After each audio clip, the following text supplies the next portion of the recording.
हमारी लोगों की क्यों नहीं सुन रहे हो? आप कैसे सुनोगे हमारी? हम क्या करें जो आप हमारी सुनोगे? हमने धरना दे दिया, हमने 3-4 बार सीएम आवास पूछ कर दिया, हम लगातार आंदोलन कर रहे हैं, हम लगातार पत्राचार कर रहे हैं। अब हमें बताइए कि ऐसा कौन सा विभाग है, ऐसा कौन सा अधिकारीगण है, ऐसा कौन सा आयोग है या कौन सा न्यायालय है जहां हम अपनी बात रखें और वो हमारी बात सुने? हमने जो हमारे उम्मीदवार हैं उन्हें चुनकर भेजा हुआ है वहाँ पे, ताकि वो हमारी प्रॉब्लम को सॉल्व करें।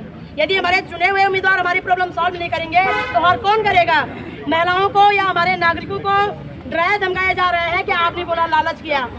हम अपनी सरकारों पे विश्वास ना करें तो किस पे विश्वास करें? स्वयं गृह मंत्रालय एवं प्रधानमंत्री जी की फोटो थी एंड बाकायदा ये कृषि मंत्रालय से रजिस्टर्ड है। लेकिन हमारा मानना है यदि यह रजिस्टर्ड नहीं था तो देश में 12 सालों से और उत्तराखंड में 9 सालों से कैसे चल रहा था? और यदि ये रजिस्टर्ड नहीं था, फर्जी था तो कैसे चल रहा था?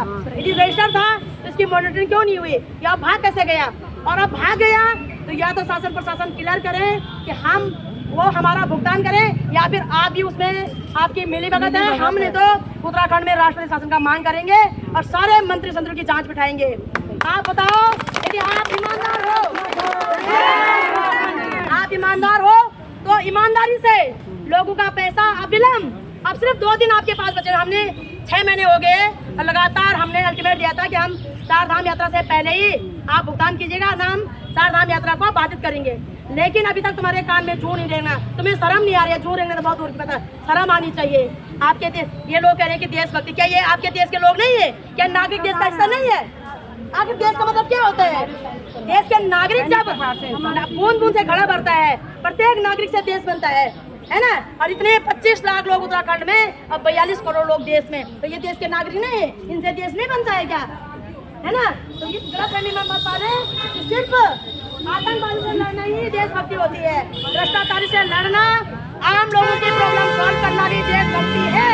और यदि आपके राज्य के 25 लाख लोग आर्थिक संकट से जूझ रहे हैं आपकी वजह से, आपने उनको लेसन दिया, आपने उनकी मॉनिटरिंग नहीं की, आपने उनको भगाया, आपकी वजह से यदि लोग परेशान हैं तो मुझे लगता है कि आपके लिए देशभक्त की डेफिनेशन कुछ नहीं हो सकती। आप हो ही नहीं सकते देशभक्त। आप ना देशभक्त हो सकते हो ना आप धार्मिक हो सकते हो।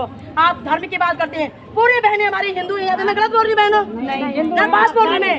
जब तुम धर्म करता तो सब हिंदू दूसरे कम बात जय धर्म तुम झंडा उठाना चाहो। यदि तुम देशभक्ति करता तो आधा से ज्यादा कहेगी भैंस से फौज में, कहीं जमीन से फौज में, कहीं बच्चा से फौज में, कहीं रिश्तेदार से भतीजा से फौज में। तुम्हें शर्म आनी चाहिए कि हमारे लोग बॉर्डरों पे अपना खून बहा रहे हैं और उनके माँ बहन बेटियां उनके खून पसीने के पैसों के लिए यहाँ पे भीख मांग रहे हैं, सड़कों पे पसीना बहा रहे हैं। शर्म आनी चाहिए साहब। इस तरह से देशभक्ति का वो गुणगान नहीं किया जाएगा हमारे लाशों पे। हमें सताने के लिए देशभक्ति का गुणगान नहीं गाया जाएगा।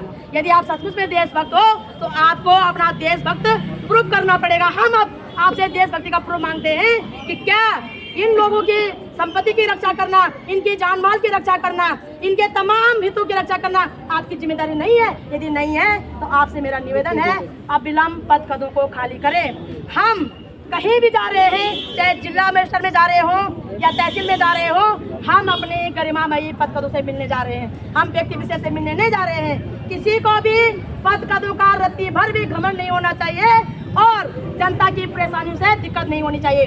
जिन्हें प्रॉब्लम है, जिन्हें दिक्कत है, हाथ जोड़ रहे हैं, अविलंब घर बैठे। जिन्हें भी दिक्कत है, क्योंकि ये पद देश के संवैधानिक पद है और संवैधानिक पदों पे धौंसगिरी नहीं चलेगी, तानाशाही नहीं चलेगी, मनमानी नहीं चलेगी। सुनना पड़ेगा। जो नहीं सुनना चाहता वो घर बैठे, है ना? तुम 70 विधायक हो और हमने इसलिए नहीं चुना था तुम लोगों के लिए। ये तुम्हारी डेफिनेशन है क्या देशभक्ति की? ये माँ बहन बेटों की मान सम्मान की डेफिनेशन है क्या? कैसा डेफिनेशन आप एग्जाम्पल सेट कर रहे हो कि माँ बहन बेटा सड़कों पे हैं, 9-9 साल की बेटी का रेप हो रहा है, आए दिन लगातार माँ बहन बेटियों के साथ अत्याचार हो रहा है और आप कह रहे हो बेटी बचाओ बेटी पढ़ाओ। किससे बचाओ बेटी? कैसे पढ़ाए बेटी? पैसे तुम लूट के ले गए, कैसे हम बेटी को पढ़ाए? और तुमने घर घर में डकैत भेज दिए हैं, हम कैसे बेटी को बचाएंगे बताइएगा जरा, है ना? तो मैं तो ये देखो, मैं स्पष्ट कह रही हूँ कि मातृशक्ति का जो अस्तित्व है उसको ना ललकारे। हमने तीनू झांसी भी पढ़ा है, हमने फूलन देवी भी पढ़ा है, हमने सावित्री बाई फुले भी पढ़ा है। आप लिखित के आप पढ़ाई लिखाई के माध्यम से, आंदोलन के माध्यम से मान जाना चाहते तो मान लीजिएगा। क्या चाहते हैं हम कि तीलू झांसी के रूप में आपके सामने तलवार खींच के खड़े हो जाएं? वो भी तैयार आप हमें जानबूझकर हथियार उठाने पे मजबूर कर रहे हो। जानबूझकर चाहते हैं कि हम तीलू झांसी के रूप धारण करें। तो अगर नहीं मानोगे तो हम करेंगे। क्यों? क्योंकि जो मेरा मानना है कि जिसके राज्य में एक भी व्यक्ति परेशान है तो वो उनकी कमी है। उन्हें पता करना चाहिए देश का पैसा ये मकड़ डाला गया हमारे पर। आप लोग देखा भाई बहनों, पूरे मकड़ डाला गया हमारा जिला मजिस्ट्रेट देखा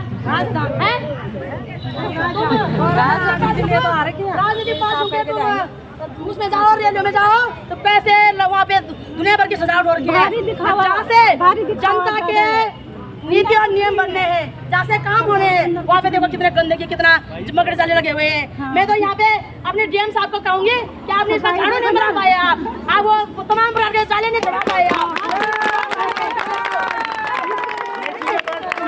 यहाँ देखो, ये देखिएगा पूरा कैसे गंदगी फैल रही है। बाहर आने का टाइम नहीं है ना वही पुनः भेजे ना सारी जगह पे। मैं ये कह रही हूँ भाई, जहाँ से नियम बने वही ठीक नहीं होगा तो आगे कैसे ठीक होगा? आगे करना ठीक होगा? बता, ये किसकी जिम्मेदारी है? बताओ आप। ये जिम्मेदारी सब सैलरी से मतलब है ना, उनको कुछ से मतलब नहीं है, क्या है कैसे। तो हम यही कहेंगे जो पद में जो भी है हम अपने नागरिक होने की ड्यूटी निभा रहे हैं, है ना बहनों। हम पिछले 6 महीनों से अपने नागरिक होने की ड्यूटी निभाना चाह रहे हैं ना। जब कोई खड़ा नहीं हुआ तो हमें जब बहुत दुख हुई कि आज हमारे उत्तराखंड लोग होते ही ये लोग बारिश छोड़े, है ना।